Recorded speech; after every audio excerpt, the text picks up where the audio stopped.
So since going back to higher education and restarting my studies in regards to psychology, so I've gone back to university to do a degree in psychology with counselling.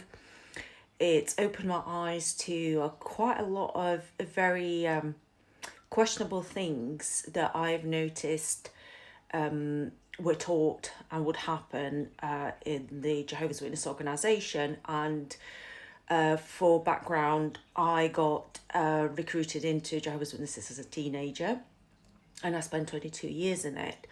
And since leaving about 8 years ago, I've obviously gone back to higher education with particular interest in mental health, in trauma recovery, and counselling, mental health counselling basically, because I want to get to a point where I'm able to work in mental health services to assist in trauma recovery and helping people who are struggling with mental health, because quite frankly I've also struggled with mental health for many years, and it's kind of my way of trying to give something back, because I've been helped by some of the health professionals. So looking back at my time as a Jehovah's Witness, I've realised from a psychology point of view, a lot of the teachings and practices are actually harmful to mental health. Now, what do I mean by that? Whether that's intentional or not, but the teachings were very much about dismissing depression and anxiety and any kind of mental disturbances as a lack of faith, or that the person is perhaps being attacked by invisible forces such as so-called Satan, the devil, or so-called demons. Also, there's a lot of emphasis on doing more in the organization in order to somehow outset the struggles of mental health like depression, anxiety, and it's almost, what I noticed was treated as a sign of being having lack of spirituality. Again, that's very much my own experience. I'm not saying that's everyone's experience, but even in the magazines, there was a lot of talk about for those who are suffering with depression and anxiety, to simply pray more, read the Bible more, study the Watchtower publications more, go out and knock on doors more. And another thing was interesting, I remember it was about, oh, well, why don't you go and help others? And, that would take your mind off your own problem. Now, excuse, that was my cat in the background. So why that advice is actually deeply harmful? Well, first of all, when a person's struggling already, the last thing they need is to add to that burden and get someone else to trauma dump on them. So in essence, that actually overwhelms the nervous system to the point where the person could easily go into a nervous breakdown or literally an induced psychosis. Now, I'm not saying that's the case in all situations, but for me, I always wondered, well, why was I struggling so much mentally whilst being a Jehovah's Witness, if that was meant to be the truth and that was meant to make my life better and I was worshipping the one true God, so why was I still feeling like shit?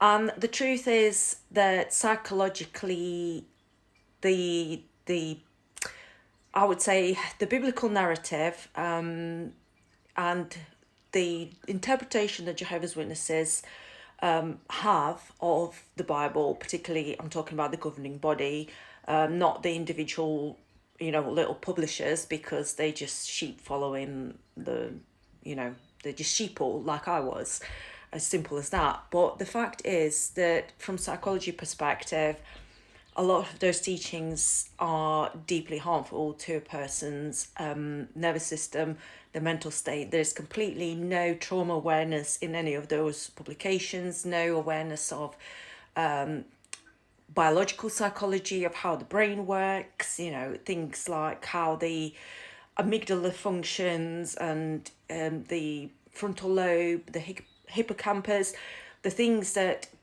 having constantly being exposed to threats, because every week there's reinforcement of threat. So like this world is ruled by Satan and the devil, demons coming to get you, Armageddon's happening, Jehovah will destroy you if you don't do this or you don't do that. And the constant state of alert is so harmful to the nervous system, where it literally makes you live in a state of survival all the time. So of course, after leaving Jehovah's Witnesses, it took me a long time to start feeling normal, or to start feeling like I'm safe to go outside. And I myself have had a lot of therapy since leaving Jehovah's Witnesses. And that is why I personally came to conclusion that is why a lot of witnesses that I've met tend to suffer with autoimmune disease and mental health problems, because just from the basic point of view that their nervous system is in constant state of survival and alert just because of the teachings alone. That's just one aspect of it. If you go in every week and you're hearing nothing but destruction, fear, Armageddon, Satan, your nervous system simply does not have the opportunity to rest and to calm itself down. So of course there's going to be illnesses coming out of that. That is just science. That's biology and psychology. So yes, that is something I found very interesting, and obviously there's a lot more to it. It's I can't fit it in a few minutes of a video. It's a long, I mean, it could literally be a 72-hour video if we started digging into the nitty gritty psychology and things like that. But yes, so for those who have been Jehovah's Witnesses or any other religious organisation that's left them feeling traumatised, when you've come out, I imagine that has also affected your nervous system a lot, where you still have nightmares, you have panic, intrusive thoughts, that fear of, well, something's going to happen to me. It's like this existential dread. So feel free to share it if you want to. So none of us can feel alone in this, because it certainly can feel very lonely, very isolated process of recovery from religious and spiritual abuse. It's definitely trauma, which I have spoken about before, and I'll probably continue speaking about it for a long, long time, especially the more I learn myself in my studying, the more I will share about it. So I will leave it at that, and thank you for watching. I will speak to you soon. Bye.